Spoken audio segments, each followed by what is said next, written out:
Welcome to my podcast. This is the JOYFull podcast. It is a raw journal of the mindful revolution. I am the host, Ethan Edward Sherritt, and in a time of personal need, I went seeking inspiration and positivity and motivation. And what I found was an outpouring from so many different people in podcasts and blogs and Instagram and social media, books and everything, of people trying to help each other and prop each other up and make this the most exciting, most mindfully open, most embracing, most positive time that we've been through in a long time. This podcast is dedicated to propel that forward, and it's my exploration of what I encounter in my seeking of more and more such enlightenment and positivity. And with me today this is an interview episode I'm excited about. I've talked a lot about in other episodes of trying to get with yoga instructors and owners of yoga and meditation-based businesses.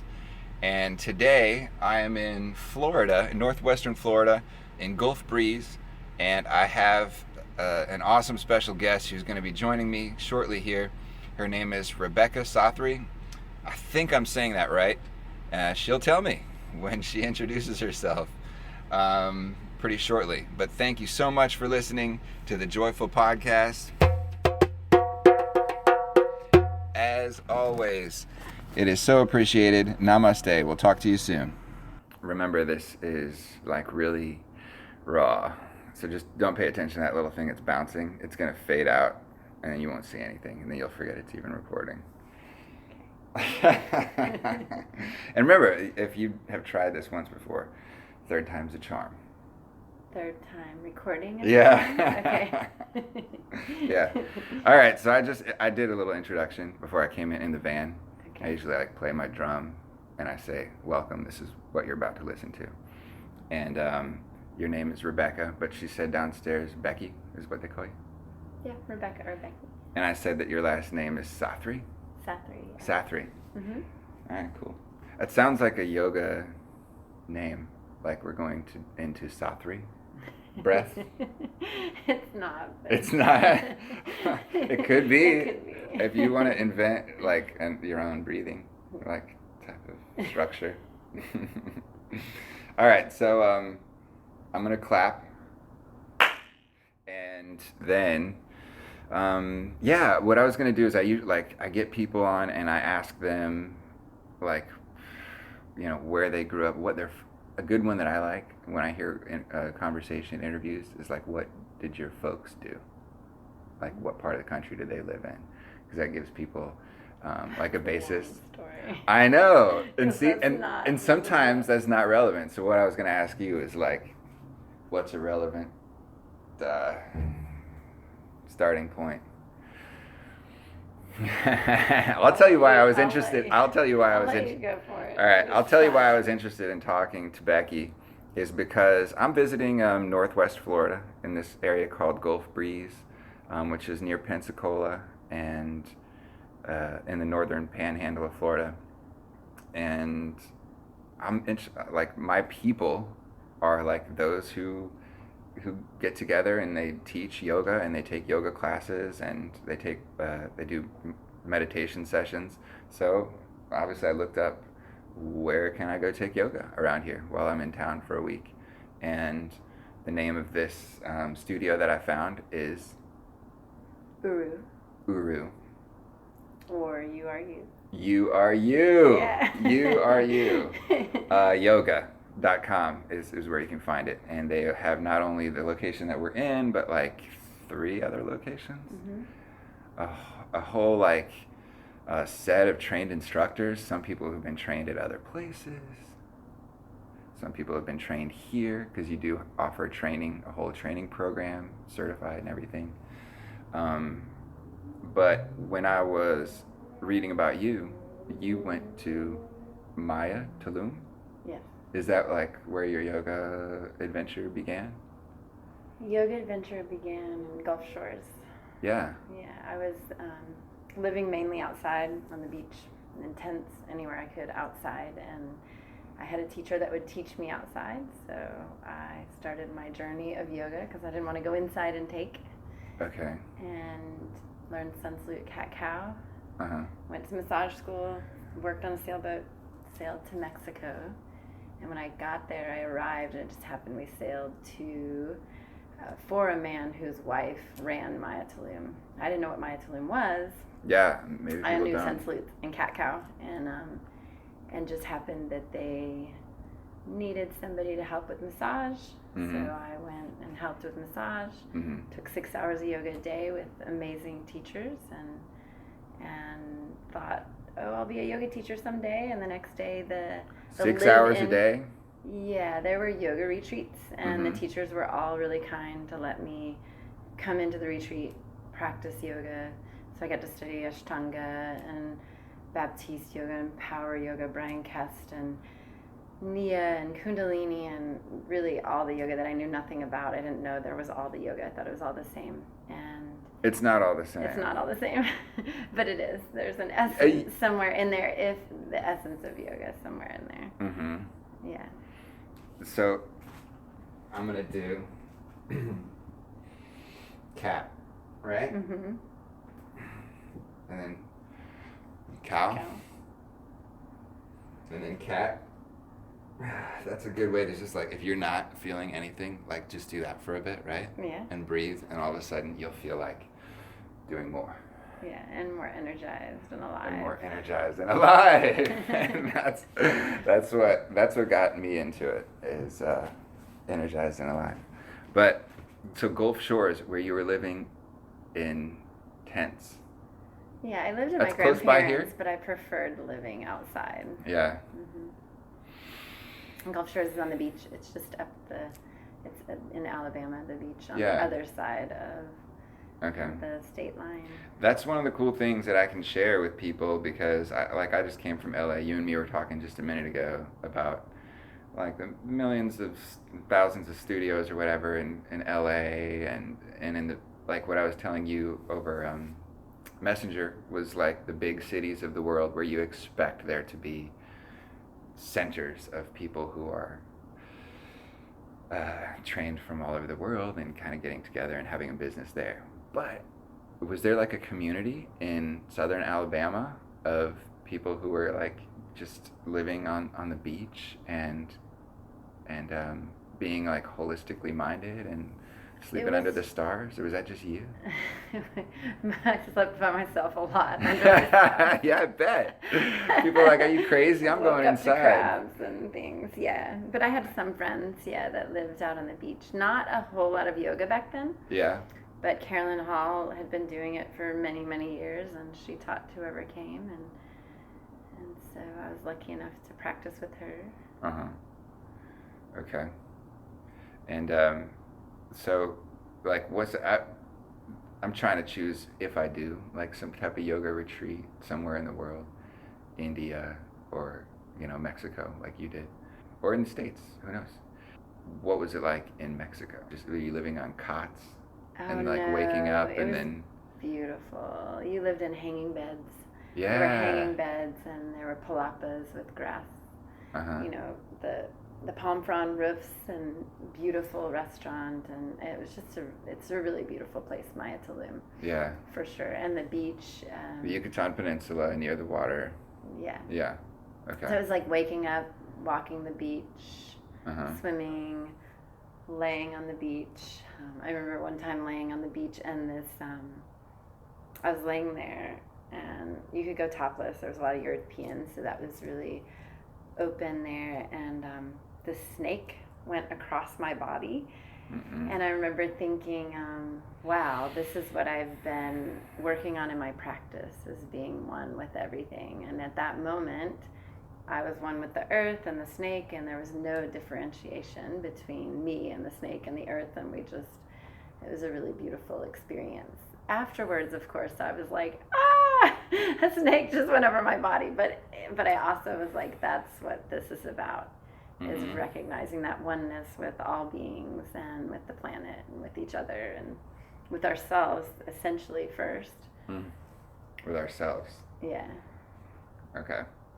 Hey, that's something that I'm working on, and probably a lot of people are working on. With ourselves. We all are in some Yeah, way. but once you don't achieve even it, realize once it. you achieve it with the snake experience, I might have almost had it today hiking around those banana spiders, but I avoided them. I don't care if they're from the earth. Well, it's not like you would just say, "Oh, come on, snake, just Yeah. go over me." I don't think it would felt the same. It just did, and then I was able to process it afterwards. Well, you know what? That's why you do need to meditate every day or have some practice every single day, because maybe if I had like taken a little more time to do like breath work or sit in stillness today before I did this little hike, I wouldn't have been in terror when I saw these spiders down here in Florida that are the size of your hand almost. They're like huge. Really almost the size of your hand. And some of them are suspended in these like webs that just, it looks like they're just flying like right over your head, like just flying in the air. And they're beautiful to look at from a distance. Yeah. But you don't want them But on I your didn't take a face. picture just because I couldn't even, you know, I didn't want, I was like, I should take a picture of that. It's kind of magnificent, but I just couldn't bring myself to look at it long enough to take a picture, to even look at it. No interview with the spider today. No interview with Podcast the spider. Although, yeah, what if something crawls across my leg or something? I'll just be like, okay, I'm okay with it. All right, so, Becky, if we move from after you came back, what brought you back to the States? A boat? No, I came back. I hitchhiked in a motorhome to come back. From Mexico? Yeah. From like, that's not just like on the border of Mexico, that's like No, we were down in yonder. Yucatan. Yeah. Yeah, with I think 3 crazy guys. It was super fun. Yeah. And lots of topes. Yeah. If you've been to Mexico, you know what topes are. They're the speed bumps. Oh. And if you're in the back of the motorhome, you know what. You fly up when you hit a tope. And then we went through Real de Are we talking like big Torce. Winnebago, or are we talking like Westphalia, like VW van? No, it was a Winnebago. Okay. Yeah, it was super fun. I was 24, 25-ish. Awesome. Yeah. All right. And you're just like, maybe I'll hold out my thumb and start heading back stateside? I don't know if I held out my thumb, but I just, met The somebody spirit. that was going back, and I was like, oh, it's time. It's time. Can I ride with you? We went through Real de Torce, which is a really beautiful place. It's known for peyote ceremonies and things like that, and just really beautiful, very bumpy. Rio de Catorce. And when the sun goes down, or at least at this point when I was there, when the sun went down in the desert, everything, they say that Om is the primordial sound and that it's everything and nothing, so everything put together. And right when the sun went down, you could hear everything come together in the sound of Om. So it was just this, just beautiful connection with nature and yoga. Yeah. It seems like a good place. All right. Was that a long journey? It was probably a long journey. Like, I don't know. Yeah. It didn't matter then. It didn't matter. There was no schedule, no time, really.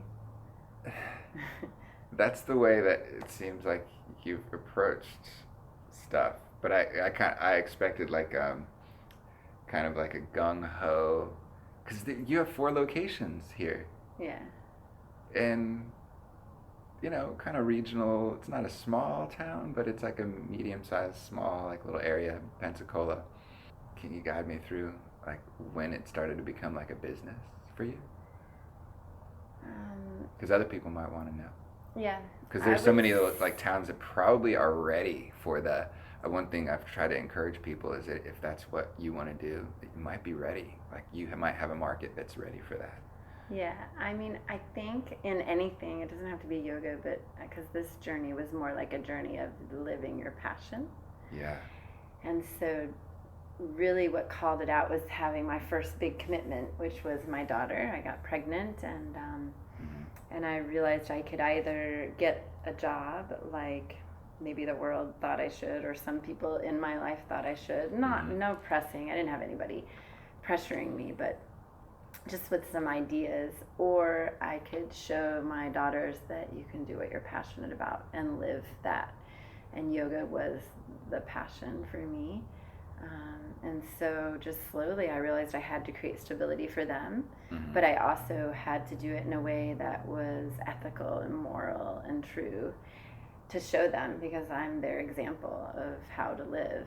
And so that's what we did. We lived off $350 a month, and we traveled in the beginning, continued to travel, and slowly I would, when I started working after she was 2, I would save extra money I made to do workshops, because I knew that this was it, but I knew I needed to create the stability, and then the extra money, half of the extra money would go towards getting ahead. Towards you learning. And then half would go to me learning, and just like created that was, I don't ever have like a budget or anything like that, but that was kind of how I looked at it. Okay, if I make extra money teaching a workshop or whatever. And so slowly, I started teaching more yoga, and I lived off $1,000 a month. And then when I got pregnant with my second child, I was like, I need to stop traveling and buy a house. And Pensacola just was an easeful place to do that. I had great friends, great support, and just slowly started teaching more and more yoga. Taught with the second child in the sling. She came with me. I think 2 weeks into having her, she was with me, and it was beautiful. So. In the sling is your daughter. Yeah. Super sweet. So then it just led to I think when you live your passion, it takes the creativity, dedication, it takes some fierceness, because you have to. The world is going to try to get you to not. There's a lot of people that are going to doubt, or doubts are going to come in with you, but you have to know, and you just have to push forward and know, obviously in a kind way. And I just knew that yoga was the way, because of what it's done for me, and how it's changed me from the inside out and kept me going through so many things. So it wasn't just an opportunity to create stability, but it was also an opportunity to create health and healing in the world, because that's what I had experienced. And I was like, I want more people. And then I started seeing students experience it, the growth that they were experiencing, and the healing, and the opening, and the connecting, and everything that yoga does. So I think the main thing, we were talking earlier about using our challenges as opportunities for growth. And my teacher, Sienna Sherman, we've been studying Ganesh, and that's what it's all about, is going into your challenges rather than running from them, and moving and growing from them. And I would say that this is where that came from. I had a really challenging relationship that was really hard to move through, and through that, it made me question. There was a lot of questions about what I was doing, and should I do this for money, and this isn't good, and I had to sit with that. And I think when people question us, it's good to sit back and ask ourselves those questions. Okay, so that's what he's asking me. Am I ethical? Am I doing this just for money? Is this wrong to do it for money? And all of those questions. And I kept coming back with, no, this is what you're meant to do. And now I'm done being questioned, so I have to get out of this relationship, because being questioned is good, but if it's constant questions, it's too confusing. So letting go of that and moving into knowing that this was it, and slowly creating something, a community. And a lot of it came from also working places that were amazing growth for me. I had amazing teachers, but also that were a little more closed. Like, you can only teach here. I mean, it wasn't said, but it was an underlying quality, and I just wanted to create something where there was more spaciousness. And Uru means spacious. It means broad, spacious, abundant, and to live from that consciousness, not a limited reality that I own my students or that I own our teachers, because I want them to be free. And in essence, if them going somewhere else to study gives them more freedom, that's where I want them to be. And same with the teachers. If they have more freedom teaching somewhere else, or they need to open their own place, I want to support that and trust that what I'm meant to be doing will continue in the way it needs to. It may have to shift, but also support people in their freedom and their spaciousness and their abundance. Yeah. Yeah. Is Ganesh like a deity? Ganesh is a deity, yes. We don't study it in a religious sense, but in a mythological sense. So each deity has a quality that they represent. So Ganesh is the remover of obstacles, but he's also, I'm learning from my teacher, Siana, that he's the placer of the obstacles as well. So instead of looking at, oh, your obstacles are just something you have to remove, like they've been placed there for your growth. That's an opportunity. So when you have an obstacle, you see it as an opportunity to grow and to really delve into the depth of you, the things you throw away and the things you're scared of and the things that you don't want to acknowledge, starting to acknowledge every part of yourself, calling it back in and using that as the opportunity to That grow. is a really deep shift when you realize that, like, so the deity of getting through obstacles, but also he provided those obstacles, or she or it provided that obstacle for you. One of the most profound things that somebody told me affected them, it was almost just like that, is that seeing that, oh, maybe it was from a book, maybe it was Wayne Dyer, who said, I realized that the biggest change was when I realized that things are happening for me, like everything is happening for me. Oh, yeah. But it really, like, it's like, that's the same, but it's just not, studying it through mythology. Yeah, for figure. you instead of against you. Instead of to you. Oh, to you. Yeah, because if something happens to you, then you're just like, oh, what do I do? But if you actually, that can actually not force you, but make you want to go and see, I wonder why this was given to me. What can I do with it? Because whatever happened may have happened for you.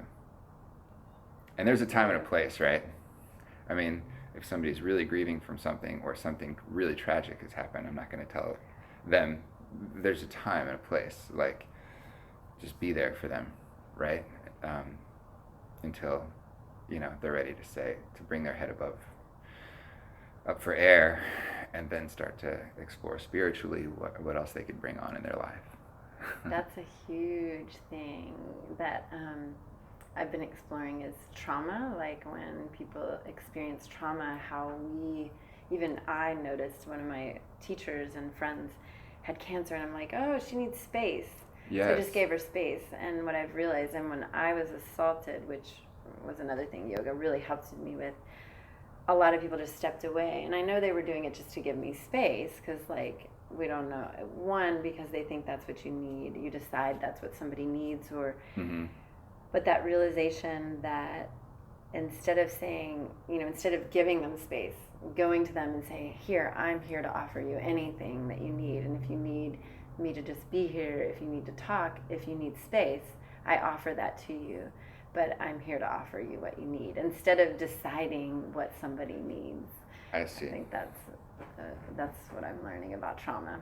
As we do that as humans, we run from it. Oh, they experienced a death. I'll give them space. Well, maybe they don't want space. Maybe they want to know that you're there for them, and that you'll offer them space if they need it, but not forcefully offer them space. Yes. I'm so glad you said that, because that's one of the things that goes through my mind when I talk about flipping the script and changing your perspective, is well, what about trauma? So that seems like that's something that your teacher and you were talking about? No, it's something that I learned through not supporting her. I gave her space because I just thought that's what she needs. So she's a really strong person and she likes her personal space. Then when I was assaulted, I realized people did that with me, and so I put it together that, hey, I decided this for her, that she needed space, when really I didn't offer her the opportunity to have me support her in whatever way she needed, whether it was with space or to be around her. Same with some of my friends. It wasn't their fault. I didn't hold it against them. It was more just a exploration for me to realize that some people showed up and were there, and then some weren't. And I think sometimes it's because they're trying to offer you something, but they haven't asked you what you really need. Yeah. And it's not because or we don't know how to approach people through trauma, so we just shy away from it. And instead of shying away, that can happen too. We can either be afraid of what they've gone through, or we're afraid that they're going to say, you don't understand, you can't help me, you don't understand. Mm-hmm. But don't be afraid, right? Just be gentle and loving. Supportive. Okay, that's going to go a long way, I think, with not just me, but with anybody who might be thinking about that.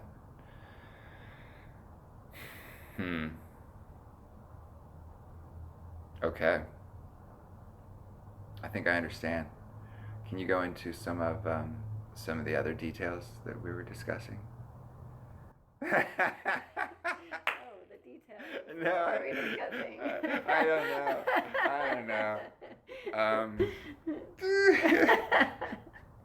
I was gonna ask you just some technical things, but I have been too lazy to look up myself. What's the difference between just a yoga instructor and a yogi? Is there a distinction there?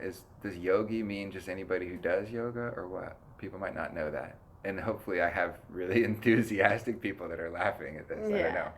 I like a yogi, and this would just be my opinionated, or not opinionated, but my definition would be somebody who lives yoga.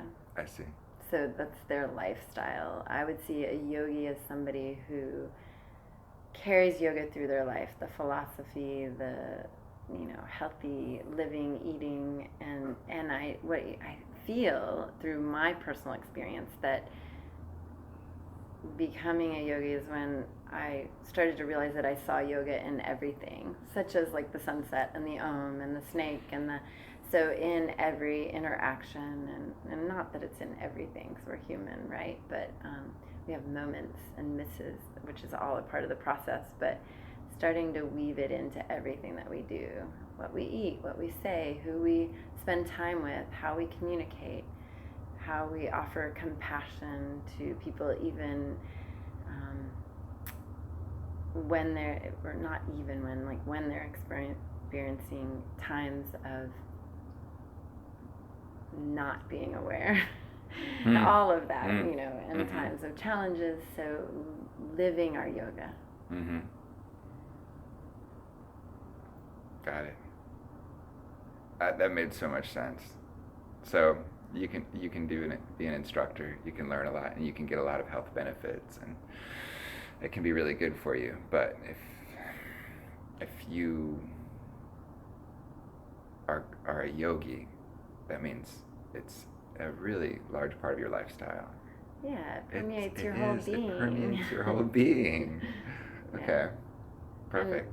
Yeah, because yoga in its simplest form means to yoke and union. So creating union, like we said earlier, with the deepest part of yourself, your whole being, creating union with your whole being, and then extending that out into your interactions with the world, which can be with all beings, with all nature. How do we interact with the world? So much as we were talking about water bottles earlier, and creating less trash, and bringing awareness to all that we do, not in a stressful way, but in just a natural. That's just what we do. Yes, awareness. And with Tantra, which is what I studied, the philosophy, I love it because it's about enlightenment through being in the world. So it's about, you would read more classical perspective, where it's like you're seeking enlightenment kind of outside of yourself. But in Tantra, it's about that enlightenment being within you. And so in everything that you do, creating and realizing, or more realizing that oneness with everything. Mm-hmm. So not like being like, I want to be secluded with like 10 people away from everything for a long time. Maybe that too, though. Maybe that for a while. Maybe that for a while. Yeah. Because, right? Because maybe that's a part of your so process. that things can quiet down for a while, maybe. Yeah. But I think that's interesting what you say about Tantra. That's another thing that hopefully I'm going to share through being taught that, rather than Wikipedia. It's like your yoga with the world. Like, how do you interact with your job? How do you interact? And it doesn't mean you have to be a yoga teacher or working in yoga, but how do you create that unity, that oneness in everything that you do? And how do you see it and feel it and experience it? Just like we were talking about the challenges, finding the unity in the challenge with yourself, rather than it being something separate. Because you were saying everything, you said it's for you. Mm-hmm. Instead of to you. Yeah. Mm-hmm. So that flows with the tantric philosophy for sure. Okay. You really have seemed to have embodied like this so long that when I kind of dive into this, telling people that there's a surge of mindfulness, and it's like a growing movement or uptick, revolution, boom. To you probably don't feel that at all because it's been your world, for so long. No, I see it. You do? I definitely see it. I mean, I'm teaching it. We have 4 studios. Pensacola started when I started teaching here. We didn't have a studio when I started practicing here, and we practiced at Body Biz, which was a gym, with my teacher Nancy Lanasa, and from that grew into, Sudevia opened a yoga studio, and I got the opportunity to teach it at my first yoga studio in the old Sacred Heart building. So it's just slowly, but it was really small, and then that closed, and then we practiced at the Avery Center, and then Abaya opened along with Breathe. So there were 2 little studios, and then now there's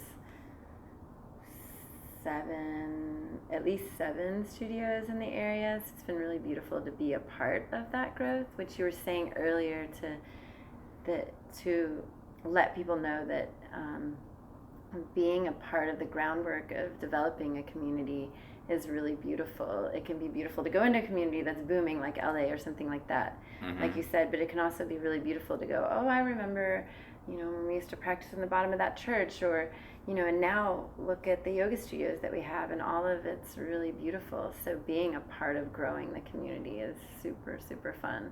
I highly suggest it if you're feeling it, like, go for it. Yeah. Oh, man. And just the regional differences of being in the South, it's irrelevant, right? Yeah. Well, it's interesting because of who, Nancy and her starting yoga here, she was a Jiva Mukti teacher. So you taught about being vegan, and you taught chanting, and that's what you did. Mm-hmm. And so we're blessed here to have a lot of the spiritual component of yoga, where people will come from California or somewhere else, and they'll be like, we don't chant at all. And I'm sure people chant there, but the classes they've been to, and I'm always like, well, go to other ones. There's more. There's always more. Mm-hmm. You can always find somebody to practice with that you'll resonate with if you give it time. And you can always find a jewel in every practice, every studio you go to, every teacher you go to. I always say, instead of looking for what's wrong, because maybe there's a lot you wouldn't go back to, find the jewel in that practice wherever you go, the small town, the big town, wherever it is, the big cities. But find that jewel that resonates with you, that you will share. And there's always a jewel in every practice. And it might be that the teacher is so young and new, she's just so excited, and she may not have her wording down yet, but just even that newness and that excitement of yoga in them, you can experience that with them rather than judging them or whatever it is. Or you go into a studio, and I went in Tallahassee, and they're still writing on cards. They don't do anything online, and just the beauty of them holding the older tradition of how you run a studio instead of judging it and being like, oh, it's in this little room, and enjoying that, just relishing in the simplicity of it. So just finding that as a jewel. Yeah, the jewel in everything. And you can do that not just in your practice, right? Wherever you go, there's always some jewel. Yeah, that's something to try to remember, like every single day. Have a little summary of jewels maybe at the end of your day. I try to give to Jack at the end of each day. It's like a few little highlights, like little jewels, Yeah. And he's a jewel. For sure. These kids are jewels, or dogs, or whoever your like little loved one is, cats, whatever. And a yogini. What's that? Is that it? It's a noodle. Vegan. A vegan noodle. I think for a while they said yogini and yogis. Yogini would be a female yogi. Okay. And a yogi, but I don't know that that's always used. But yeah, if it's used, that's what it was used for, a female yogi or a vegan noodle. Yeah. Gluten-free, of course. Gluten-free. All right, man, I've learned so much. Really, it does seem like I think I read here that, does each class include a small meditation? I wouldn't say every class does. Okay. Teachers, what I've realized is that teachers teach in a different way, and students receive in a different way, and not everybody wants to come right into their practice that way, so I don't really judge the teachers. Like my partner, Chris, teaches a very physical practice. He does but it's a very physical practice, but a lot of the yogis that come want that in the beginning, and a lot of us did want that in the beginning, and so I think there's room for all different types of practices as long as the integrity is there for the growth and the connection in the yoga. So a lot of the practices do include meditation, but not all of them at our studio. Okay. And then we have aerial, where you just go crazy and hang upside down and have a lot of fun and face your fears. What, going aerial? Upside down. Aerial what do you mean? Yoga. Like you have things suspended from the ceiling? Yeah. Oh, yeah. Wow. And then acro yoga, where it's about connection and community, and I like all the different kinds of yoga. I'm pretty open. Yeah. I started in that way with all the styles, so I'm open to all the different kinds, and I see people and their experience of it, and I try to just step back, even though I may not connect to a certain practice, and see if it's offering something positive to people, and if they feel really connected. It's not for me to decide that that's not a valid practice. If they're feeling a connection to it and it's helping them connect deeper to themselves, then go for it. Yeah. Acro yoga is something I haven't ever taken any class in yet. Oh, I love it. Yeah? I love it. We teach on Monday night. If you Monday night? I don't know if you'll be gone, but... I'll be gone. But, yeah, but there's a beginner's, cool. Yeah. Yeah, acro yoga is super fun. Mm-hmm. And then another thing that I wanted to speak about, just because you have Jack, and I have Kaya and Malia, and I really think it's important to include the family in and the kids in. And we also have yoga in schools that Carrie, my partner at Gulf Breeze, and Kelly is helping her with, but they're getting yoga in the Gulf Breeze schools and in different schools. So that's exciting. Really? But getting the kids in and getting, you were talking about mindfulness and kids, but the more we can weave our family in, our young ones in, so that they have the tools to carry with them through life. Yeah, a cool friend took me to a class, and then the instructor of this class, her name was Georgina, and I think it's called Two Hearts Yoga in Sherman Oaks, California, somewhere in the valley in LA. Their toddler class, I had never been to anything like that before, but everybody comes in with their infant or toddler. So when yours is tugging on somebody else's leg, they don't, their kid might be on like right underneath you, so she just goes along like it's nothing, and there's roaming toddlers, kids on the floor. and everybody just goes with it. And there's some laughter every now and then, but there's actual work being done. Yeah, we and have a family yoga like family. that. Yeah, Mm-hmm. and bring your toddler. You bring any age. Anybody, any and age. They just go crazy and have fun, and they do few kids things, and then but the parents get a full yoga class as well. So there's a balance of kid play, yoga class, toddlers running around, nursing, anything that needs to happen. All right. Bathroom breaks for the kids. Yeah, they can step out. Anybody can step out, step in. That's really cool. All right. Thank you so much. Thank you. Yeah, thank you. But you can't leave yet because well, it's your place. I might have to leave. I want you to talk about the road trip that you're practicing for, because you just got back from 11 days in an RV, getting ready for like a longer journey, which people will be able to follow on YouTube or something at some point. Yes. Right. All right. Yeah, that's still taking shape. It's taking shape. Yeah, this trip turned into, instead of starting the project, just getting to know the Winnebago and also a gratitude tour. I just stopped by a lot of places where people in my life that had really touched me deeply, and was able to spend some time with them. And so that was beautiful.